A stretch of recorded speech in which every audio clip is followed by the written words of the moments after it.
Hey everyone, a very warm welcome to Rocket Science, your own platform to learn for NEET.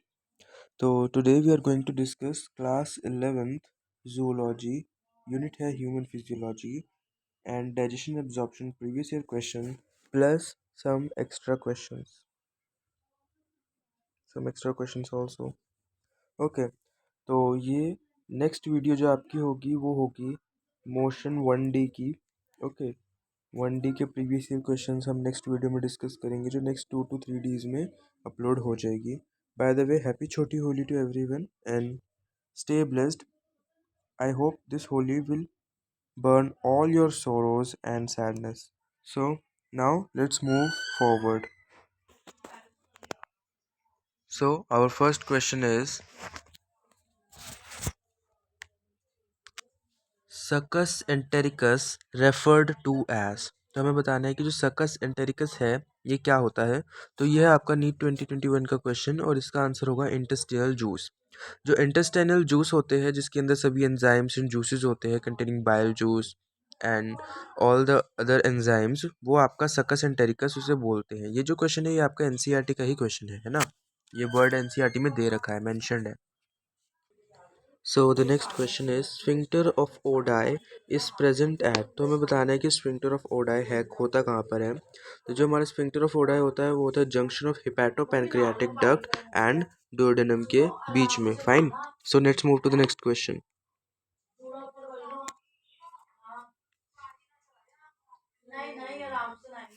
So the next question is enzyme enterokinase helps in conversion of.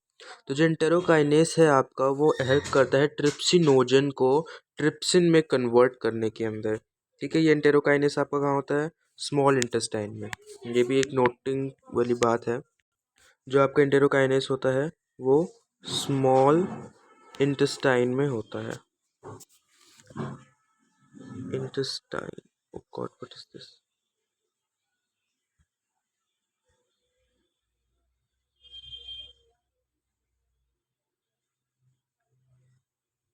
Small intestine में होता है. Fine. Now let's move to the next question.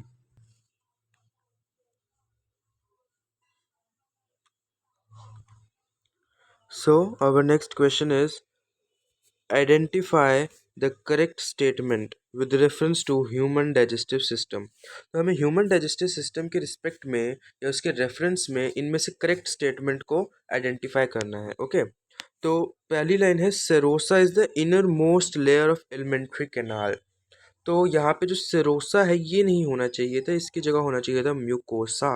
Because mucosa जो है आपकी outer most layer होती है. Mucosa है ना. म्यूकोसा आउटर मोस्ट लेयर होती, इनर मोस्ट लेयर होती है, सॉरी. और जो सेरोसा होता है वो आउटर मोस्ट लेयर होता है. ठीक है.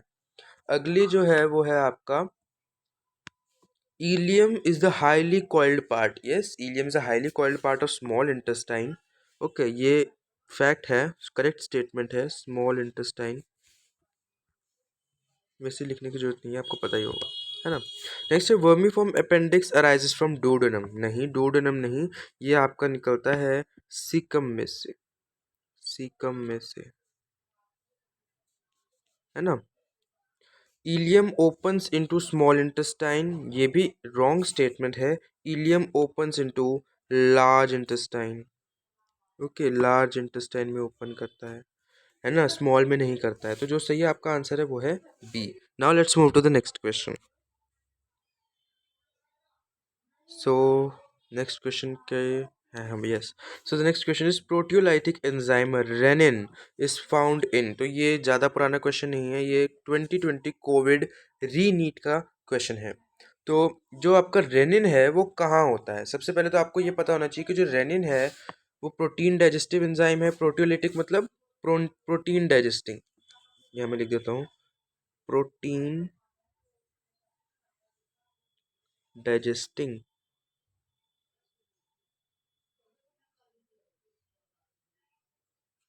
है ना. प्रोटीन डाइजेस्टिंग एंजाइम है. तो ये कहाँ मिलता है? ये आपको मिलता है आपके स्टमक में. स्टमक में,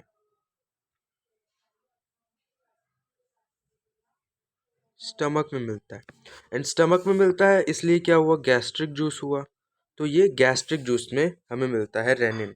okay, now let's move to the next question.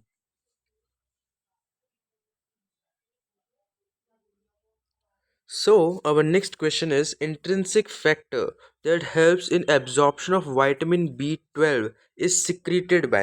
तो जो intrinsic factor है जो विटामिन B12 की absorption में हमें हेल्प करता है वो कौन सिक्रीट करता है?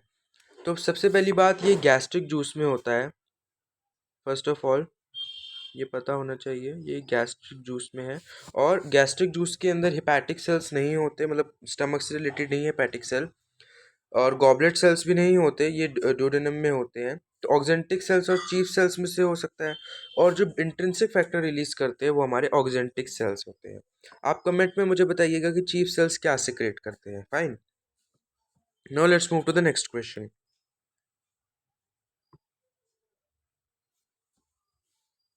So next question is our 2019 question. Identify the cells whose secretion protect the lining of gastrointestinal tract from various enzymes. तो सबसे पहले हमें फर्स्ट ऑफ ऑल हमें पता होना चाहिए कि इंटेस्टिनल ट्रैक को कौन वेरियस एंजाइम्स से actually yes lining of gastro intestinal track होता क्या है। तो line of gastro intestinal track जो हमारा होता है वो उसे बनाता है म्यूकस।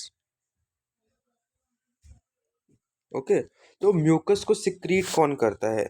तो म्यूकस को भी सिक्रीट जो करते हैं वो गॉबलेट सेल्स करते हैं। एक्चुअली लास्ट क्वेश्चन में आई थिंक मुझसे मिस्टेक हुआ है, प्लीज़ मुझे करेक्ट कर दूँ।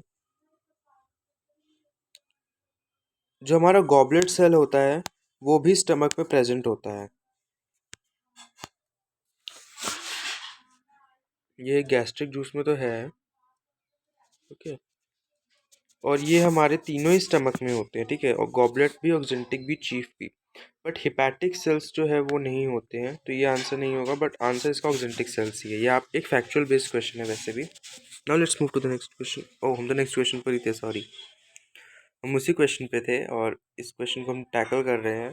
और जिसका आंसर है आपका गॉबलेट सेल्स। गॉबलेट सेल्स जो है वो म्यूकस सिक्रीट करते हैं। ओके, और म्यूकस जो है वो गैस्ट्रोइंटेस्टिनल ट्रैक की लाइनिंग होती है, यानी कि इसको प्रोटेक्ट करती है। ओके, अगला क्वेश्चन जो है वो एक मैचिंग टाइप क्वेश्चन है। एंड ये भी आपका 2019 का क्वेश्चन है। 2019 में ये क्वेश्चन था आपके पास। And we have this question with, सबसे पहले देखते हैं क्रिप्स ऑफ लिबर कहन। ठीक है, क्रिप्स ऑफ लिबर कहन कहाँ पर होते हैं? ठीक है, तो क्रिप्स ऑफ लिबर कहन जो होते हैं हमारे वो स्मॉल इंटेस्टाइन के अंदर होते हैं, फर्स्ट का थर्ड। तो ये एलिमिनेट हो जाएगा, बी ऑप्शन ये नहीं हो सकता। नेक्स्ट ऑप्शन है हमारे पास ग्लिसन्स कैप्सूल। तो ग्लिसन्स कैप्सूल हमारा होता है लिवर में, तो यानी कि सेकंड का फोर्थ। तो ये वाला ऑप्शन और ये वाला ऑप्शन भी एलिमिनेट होता है। एंड एलिमिनेशन मेथड की हेल्प से हम इसका आंसर डायरेक्टली सी बता सकते हैं। और हम अगर बाकी ऑप्शंस की मैचिंग देखें तो आइलेट्स ऑफ लैंगरहैंस हमारा होता है पैनक्रियाज में। एंड ब्रूनर्स ग्लैंड हमारे डोडेनम में होता है। तो ये भी मैच कर रहा है सी ऑप्शन से। Now let's move to the next question. हमारा नेक्स्ट क्वेश्चन जो है वो है 2018 का क्वेश्चन। 2018 का क्वेश्चन है ये। एंड इस क्वेश्चन में पूछा है which of the following term describes human dentition. Human dentition को कौन सा सबसे अच्छे से डिस्क्राइब करता है? तो फर्स्ट ऑप्शन में बोला है थेकोडोंट, डाइफायोडोंट एंड होमोडोंट। जिसमें होमोडोंट नहीं होते, हमारे सारे दांत एक जैसे नहीं होते। होमोडोंट का मतलब होता है जिसमें सभी टीथ एक जैसे हों। ठीक है, होमो यानी कि एक जैसे। तो हम होमोडोंट्स तो नहीं है, डाइफायोडोंट है, थीकोडोंट भी हैं, बट होमोडोंट नहीं है। Okay, B option thecodont, diphyodont, heterodont, हम हेटेरोडोंट्स होते हैं तो बी ऑप्शन सही होगा। प्लूरोडोंट भी नहीं होते, मोनोफायोडोंट भी नहीं होते, होमोडोंट तो होते ही नहीं, प्लूरोडोंट नहीं, डाइफायोडोंट होते हैं बट हेटेरोडोंट भी होते हैं पर प्लूरो नहीं होते। तो बी ऑप्शन इसमें सही है, B option is our correct answer. Now let's move to the next question. And जो नेक्स्ट क्वेश्चन है हमारे पास वो है 2018 का क्वेश्चन। एंड 2018 में ये क्वेश्चन था, और which of the following gastric cell indirectly helps in erythropoiesis. इनमें से कौन सा जो है गैस्ट्रिक सेल, यानी कि gastric means stomach cell, stomach related चीज बात हो रही है यहाँ पे, स्टमक, है ना। तो कौन सा जो सेल है वो इराइथ्रोपोएसिस में हेल्प करता है। इराइथ्रोपोएसिस मतलब फॉर्मेशन ऑफ आरबीसी और एनी ब्लड सेल। तो फॉर्मेशन ऑफ आरबीसी, ये आपको पता होगा, आरबीसी इराइथ्रोपोएसिस। ओके, और इसका जो सही आंसर है वो है हमारे पास पेराइटल सेल। हमने चीफ सेल्स, पेराइटल सेल्स के बारे में पढ़ा है, और दूसरे जो सेल्स होते हैं ऑक्जेंटिक सेल्स, उनके बारे में भी हमने पढ़ा है ना। तो उसमें से जो पेराइटल सेल्स होते हैं वो हमारे इराइथ्रोपोएसिस में हेल्प करते हैं। तो ये इराइथ्रोपोएसिस में कैसे हेल्प करते हैं पेराइटल सेल्स। हमने लास्ट एक क्वेश्चन में पढ़ा है कि जो पेराइटल सेल्स होते हैं वो इंट्रिंसिक फैक्टर रिलीज करते हैं, और इंट्रिंसिक फैक्टर की हेल्प से हम विटामिन B12 को एब्जॉर्ब कर पाते हैं। विटामिन B12, है ना। और ये जो B12 होता है ये आरबीसी फॉर्मेशन में हेल्प करता है। ठीक है, तो इसके ही हेल्प से, इसी वजह से हम पेराइटल सेल्स को इराइथ्रोपोएसिस में इनडायरेक्टली हेल्प करने के लिए जिम्मेदार मानते हैं। Now let's move to the next question. तो जो नेक्स्ट क्वेश्चन है हमारा, वो क्वेश्चन है 2017 का। ओके, 2017 दिल्ली नीट का क्वेश्चन है ये। इसमें पूछा गया है which cell of crypts of Lieberkuhn secretes antibacterial lysozyme, कि कौन सा सेल क्रिप्स ऑफ लिबर कहन का सिक्रीट करता है एंटीबैक्टीरियल लाइसोजाइम। तो हमें पता होना चाहिए कि क्रिप्स ऑफ लिबर कहन हमारे स्मॉल इंटेस्टाइन में होते हैं, स्मॉल इंटेस्टाइन में होता है ये। ओके, स्मॉल इंटेस्टाइन, ये इंटेस्टाइन की शॉर्ट फॉर्म है INT। मैं सही रेस करके अच्छे से लिखते तो INT, स्मॉल इंटेस्टाइन में ये होते हैं। तो इसका जो सही आंसर है वो है B, पैनेथ सेल्स। ओके, जो पैनेथ सेल्स होते हैं वो acts as an antibacterial agent. जो पैनेथ सेल्स हैं आपके क्रिप्स ऑफ लिबरकन में, वो एक एंटीबैक्टीरियल एजेंट की तरह काम करते हैं, जो एंटीबैक्टीरियल लाइसोजाइम्स को सिक्रिएट करते हैं, जिनकी हेल्प से जो भी बैक्टीरियाज होते हैं आपके स्मॉल इंटेस्टाइन में वो इजीली किल कर दिए जाते हैं। Okay, now let's move to the next question. So, your next question is from NEET 2017 again, और ये भी 2017 दिल्ली का क्वेश्चन है। इसमें बोला गया है baby boy age 2 years had admitted to play school and passes through a dental checkup. The dentist observed that the boy had 20 teeth only. Which teeth were absent? हमें पता है कि इन्फेंट्स का जो डेंटल फॉर्मूला होता है वो क्या होता है, वो आप कमेंट में बताएंगे। ओके, कमेंट में बताएंगे। एंड एडल्ट्स का डेंटल फार्मूला, एक्चुअली आपको एडल्ट्स का कमेंट में बताना चाहिए। इन्फेंट्स का डेंटल फार्मूला मैं आपको बताता हूँ क्या होता है। जो इन्फेंट्स का डेंटल फार्मूला होता है वो होता है 2102/2102। फाइन। और एडल्ट्स का डेंटल फार्मूला शायद अभी आएगा, अभी क्वेश्चन में आगे, बट फिर भी अगर आप अभी वीडियो को पॉज करके अभी कमेंट में लिख दीजिए अगर आप इस वीडियो को अभी देख रहे हैं तो। ओके, तो एक बेबी बॉय के अंदर कौन सा जो टीथ होता है वो एब्सेंट होता है। तो इसमें जो ज़ीरो है ना, जिस टीथ पे हमारा ज़ीरो है, ये वाला टीथ बेबी बॉय में एब्सेंट होगा।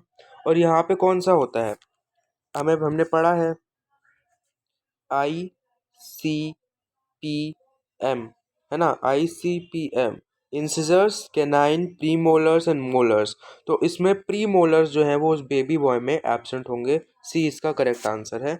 ओके, तो let's move to the next question. So our next question is from NEET 2017 Delhi again, and ये भी NEET 2017 Delhi का question है। Which of the following option best represent the enzyme composition of pancreatic juice? तो pancreatic juice का best combination यानी कि best composition कौन इन चारों options में से आपको दे रहा है। तो इसमें amylase, peptidase, trypsinogen and rennin, rennin नहीं होता है तो ये नहीं होगा। एमिलेस, पेप्सिन, ट्रिप्सिनोजन, माल्टेस नहीं होता है, ये भी नहीं होगा। पेप्टिडेस नहीं होता, पेप्सिन भी नहीं होता है वैसे तो, पेप्सिन भी नहीं होगा, रेनिन भी नहीं होगा, एमिलेस होता है बट ऑप्शन नहीं है। लाइपेस होता है, एमिलेस होता है, ट्रिप्सिनोजन होता है, प्रोकार्बोक्सी पेप्टिडेस भी होता है। याद रखना है पेप्टिडेस नहीं, प्रोकार्बोक्सी पेप्टिडेस होता है। तो D is the correct answer. Okay, now let's move to the next question. So the next question is from NEET 2016 first NEET का क्वेश्चन है ये 2016। पहले बार नीट नहीं हुआ था, फर्स्ट पार्ट नीट का 2016 का। Which of the following guard the opening of hepatopancreatic duct in the duodenum. तो डुओडेनम के अंदर हिपैटोपैनक्रियाटिक डक्ट की ओपनिंग को कौन प्रोटेक्ट करता है? तो ये हमारा very first I think second question था इस वीडियो में ही, स्फिंक्टर ऑफ ओडाई। और आप देख सकते हैं कैसे प्रीवियस ईयर क्वेश्चन को घुमा के पूछ लिया जाता है। उसमें आपको आंसर देना था, इसमें आंसर से क्वेश्चन की तरफ आपको जाना था। कॉन्सेप्ट एक है, बट आपको पता होना चाहिए कि स्फिंक्टर ऑफ ओडाई किसको प्रोटेक्ट करता है। तो आप इजीली चाहे किसी भी तरीके से क्वेश्चन आए आप उसे कर सकते हैं। ठीक है, तो अगले क्वेश्चन की तरफ मूव करते हैं। Gastric juice of infants contain. अब जो गैस्ट्रिक जूस है इन्फेंट्स का, उसमें क्या क्या होता है? तो इसका जो सबसे पहले करेक्ट आंसर है वो है ए। ठीक है, वो देखने ही पता लग रहा है हमको, pepsinogen, lipase and rennin. And because rennin होता है तो रेनिन वाला ऑप्शन तो होगा ही। तो जिसमें रेनिन नहीं है वो हमारा आंसर नहीं है। ठीक है, तो ये दो हमारे आंसर हो नहीं सकते। माल्टेस नहीं होता है बिकॉज गैस्ट्रिक जूसेस नहीं कर सकते, उसको कार्बोहाइड्रेट्स को डाइजेस्ट नहीं करते, इसलिए माल्टेस नहीं होगा। ये हमारा इसका सही आंसर होगा। और ये जो क्वेश्चन था ये आपका 2015 नीट का था। Okay, now let's move to the next question. So our next question is from NEET 2015 again. और ये भी नीट 2015 का क्वेश्चन है। Which of the following statement is not correct. इनमें से कौन सी जो स्टेटमेंट है वो करेक्ट नहीं है? ठीक है, तो इसमें से जो स्टेटमेंट करेक्ट नहीं है वो है आपकी C. Brunner's gland is present in the submucosa of stomach and secrete pepsinogen. Brunner's gland सबसे पहली बात तो स्टमक में नहीं होती है, वो होती है स्मॉल इंटेस्टाइन के डोडेनम पार्ट में। ओके, तो ये इनकरेक्ट स्टेटमेंट है। फर्स्ट स्टेटमेंट है oxyntic cells of are present in mucosa of stomach, which is very true, और ये HCl ही सिक्रेट करते हैं। अगला है acini are present on the pancreas and secrete carboxypeptidase, peptidase, carboxypeptidase, and this is also correct statement. And goblet cells are present in the mucosa of small intestine and secrete mucus, तो ये भी सही है। Okay, now let's move to the next question. So the next question is from NEET 2015 री-नीट से है ये। Okay. इसमें question है the primary dentition of human differs from permanent dentition in not having which of the following type of teeth. Again जो आपका question था अभी infant वाला जो हमने करा, बेबी वाला क्वेश्चन हमने करा कि कौन सा दांत मिसिंग है उसमें, और वही क्वेश्चन को घुमा के 2015 में भी पूछा गया था। तो प्री मोलर्स इसका आंसर है। नेक्स्ट क्वेश्चन जो है वो आपका विच ऑफ द फॉलोइंग कुछ आ रहा है, शायद ये नीट 2015 री नीट का क्वेश्चन है again. Enzyme that is not present in succus entericus. इनमें से कौन सा एंजाइम है जो सकस एंटेरिकस में प्रेजेंट नहीं है? वो है nucleases. Nucleases is not present in succus entericus. ये हमारा आंसर है। Now let's move to the next question. इस क्वेश्चन में हमें 2014 का क्वेश्चन है ये। ये जो क्वेश्चन है ये हमारा 2014 नीट का क्वेश्चन है, और इसके अंदर है fructose is absorbed into blood through mucosa cells of intestine by the process of. अब जो फ्रक्टोज है वो आपका म्यूकोसा के अंदर किसकी हेल्प से एब्जॉर्ब होता है? तो वो होता है आपका फैसिलिटेटेड ट्रांसपोर्ट की हेल्प से। Now let's move to the next question. जो अगला क्वेश्चन है वो है आपका the initial step in the digestion of milk in humans is carried out by. तो जो इनिशियल स्टेप है वो पेप्सिन से ही होता है, बिकॉज रेनिन तो हमारा इन्फेंट्स में ही होता है, तो digestion of milk in human easily pepsin से होता है, बिकॉज मिल्क में मेजरली प्रोटीन ही होता है। ठीक है, तो बच्चों में रेनिन होता है, बट इसका सही आंसर जो नीट आंसर की में था वो पेप्सिन था। ठीक है, क्योंकि ह्यूमंस बोला है, ह्यूमंस मतलब सभी आ गए बड़े से छोटा, तो commonly pepsin. Okay, now let's move to the next question. Next question जो है वो आपका है 2013 का, नीट 2013 का क्वेश्चन है। Select the correct match of the digested product in the humans given in column 1 and their absorption site and mechanism in column 2। तो इसका जो करेक्ट आंसर है वो है बी, ग्लिसिन। आई थिंक इधर ग्लिसिन होना चाहिए, ग्लिसरीन होना, पता नहीं। ग्लिसिन ग्लूकोज और small intestine and active absorption के थ्रू ही ये एब्जॉर्ब होता है, ठीक है। तो इसका जो करेक्ट आंसर है वो है बी। अगले क्वेश्चन की तरफ चलते हैं। एंड द अगला क्वेश्चन और the next question is 2012 mains, NEET mains 2012। Where do certain symbiotic microorganisms normally occur in human body? Caecum, very very common question, जो बहुत एनसीईआरटी में भी मतलब लिखा हुआ है अच्छे से और पता भी होना चाहिए आपको। ओके, तो ये जो है आपका सीकम, ए इसका आंसर है। जितने भी आपके माइक्रो ऑर्गेनिजम्स हैं ना जो सिम्बायोटिक हैं, यानी कि आपकी बॉडी उनको न्यूट्रिशन दे रही है और वो आपको अलग अलग वाइटामिन और दूसरे बैक्टीरियाज और दूसरी पैथोजन से प्रोटेक्ट कर रहे हैं, वो सीकम में होते हैं, यानी कि लार्ज इंटेस्टाइन के वेरी फर्स्ट पार्ट में होते हैं। अगले क्वेश्चन की तरफ चलते हैं।